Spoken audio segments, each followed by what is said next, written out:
Name of Allah, the most gracious, the most merciful, my dear students, Assalamu alaikum.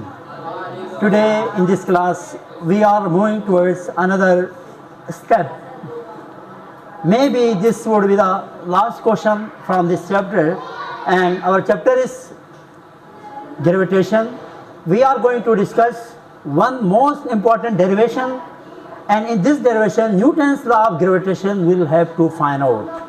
This derivation will derive by using Newton's law of gravitation. मैं ये समझाने की कोशिश कर रहा हूँ, एक डेरिवेशन हमने ड्राइव करना है. इस डेरिवेशन को ड्राइव करने में जो हमें मदद देंगी वो कौन देगा? Newton's law of gravitation.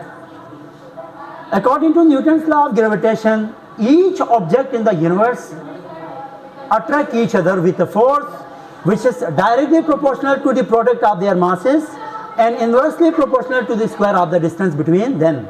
यह है न्यूटन्स लॉ ऑफ ग्रेविटेशन. कायनात में मौजूद तमाम चीज़ें एक दूसरे को अट्रैक्ट करते हैं और एक फोर्स के साथ अट्रैक्ट करते हैं. वो जो फोर्स है वो डायरेक्टली प्रोपोर्शनल है उस ऑब्जेक्ट के मास पे. जितना मास ज़्यादा होगा उतना फोर्स ज़्यादा होंगी, और इन्वर्सली प्रोपोर्शनल है वो दो ऑब्जेक्ट के दरमियान मौजूद डिस्टेंस पे. जितना डिस्टेंस ज़्यादा होगा उतना वो फोर्स कम हो जाएंगी. माय डियर स्टूडेंट्स, कल हमने एक न्यूमेरिकल किया अरवा और आयशा के दरमियान, है ना. उन दोनों ने हम देखा कितनी फोर्स एक दूसरे पे लगा रहे, तो नेग्लिजिबल फोर्स एक दूसरे पे लगा रहे, तभी हम एक दूसरे को अट्रैक्ट नहीं कर पा रहे. Because the mass of earth is very huge and each and every object attract towards the earth. क्यों? क्योंकि मास जमीन का बहुत ज़्यादा है. कितना है? 6 exponent 24 kg. Now come to the point. Derive the expression for the motion of satellite. एक सैटेलाइट है जो ज़मीन के गिर्द या किसी भी प्लेनेट के गिर्द चक्कर काटता है, वो किस स्पीड से, कैसे हमें पता चलेगा कितनी मोशन के साथ, कितनी स्पीड के साथ वो मोशन कर रहा है? Newton's law of gravitation in the motion of satellite. इसमें भी सैटेलाइट की मोशन में भी, सैटेलाइट जिससे हमें सारी मालूमात मिलती है उसमें भी मोशन न्यूटन्स का बहुत बड़ा किरदार है. कैसे? आज आपको नज़र आएगा.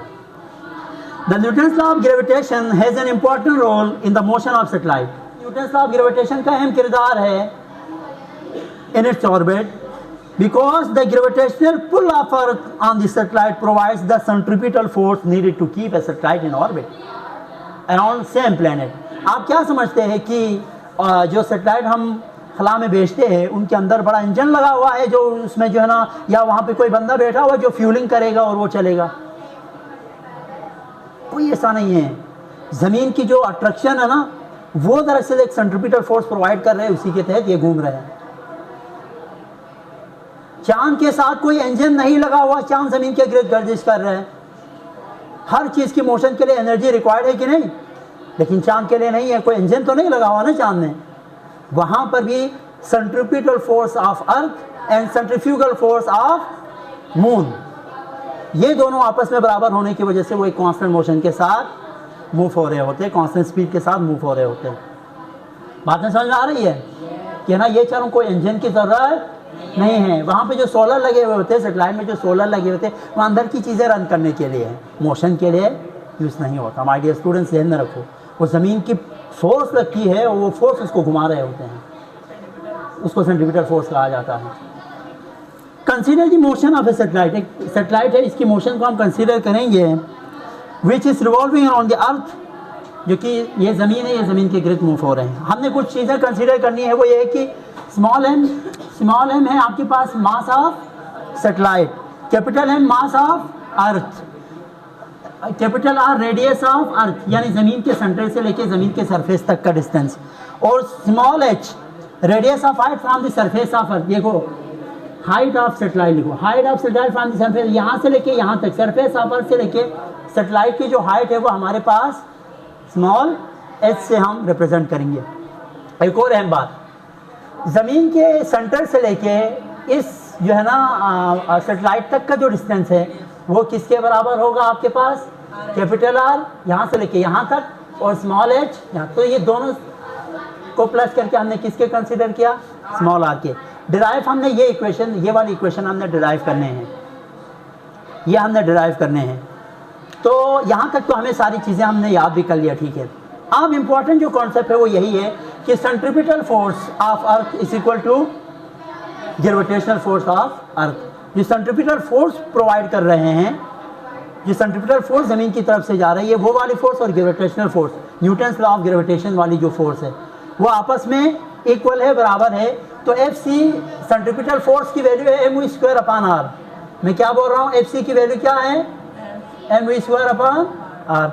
और एफ जी की क्या वैल्यू है, जी एम सेटेलाइट का, कैपिटल एम अर्थ का, और आर स्क्वायर फोर्स के बराबर है ना ये। तो जो दो मास है वो सेटेलाइट और अर्थ का, ये दोनों की वैल्यू हमने पुट कर दी। इसकी वैल्यू ये है, इसकी वैल्यू ये है। आपको पता है डिनोमिनेटर जब सेम हो जाते हैं तो वो कैंसिल हो जाते हैं। यहाँ पे एक आर और एक आर सेम है। यहाँ पे आर स्क्वायर का क्या मतलब है, आर स्क्वायर का मतलब है आर और आर, एक आर और एक आर कैंसिल हो गया। ऊपर से एक एम और एक एम कैंसिल होके यहाँ पे वी स्क्वायर बच गया, यहाँ पे जी बच गया, कैपिटल एम बच गया और एक आर बच गया। और आपको पता है स्मॉल आर किसके बराबर है, आर प्लस एच। तो हमने स्मॉल आर की जगह पे क्या रखा, आर प्लस एच। इसकी वैल्यू पुट कर, यानी आर की जगह पे हमने क्या रखा, इस आर की जगह पे आर प्लस, क्योंकि ये आर बराबर है आर प्लस एच के। यहाँ पे स्क्वायर को ख़त्म करने के लिए दोनों साइड पर रूट ले लिए।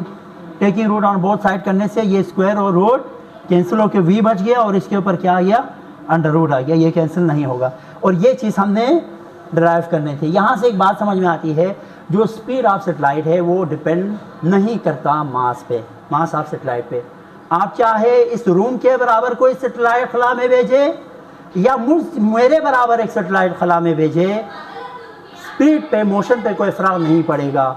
इस रूम के बराबर सेटेलाइट भी, अच्छा आपके पास फर्स्ट कर ले 24 घंटे में पूरा ज़मीन के गिर्द तक चक्कर काटता है, तो मेरे बराबर भी 24 घंटे में ही काटेगा।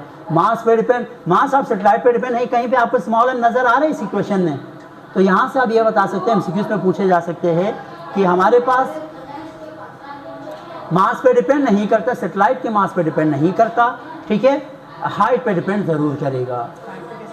यानी जितना दूर आप ऑर्बिट में रखेंगे उतना ही उसकी स्पीड कम हो जाएंगी, ठीक है। तो माय डियर स्टूडेंट्स, आज की क्लास में हमने एक इम्पॉर्टेंट डेरिवेशन डिस्कस किए। इंशाल्लाह कल की क्लास में हम न्यूमेरिकल्स को वाइंड अप करते हैं। अपना ख्याल रखिएगा। अल्लाह हाफिज़।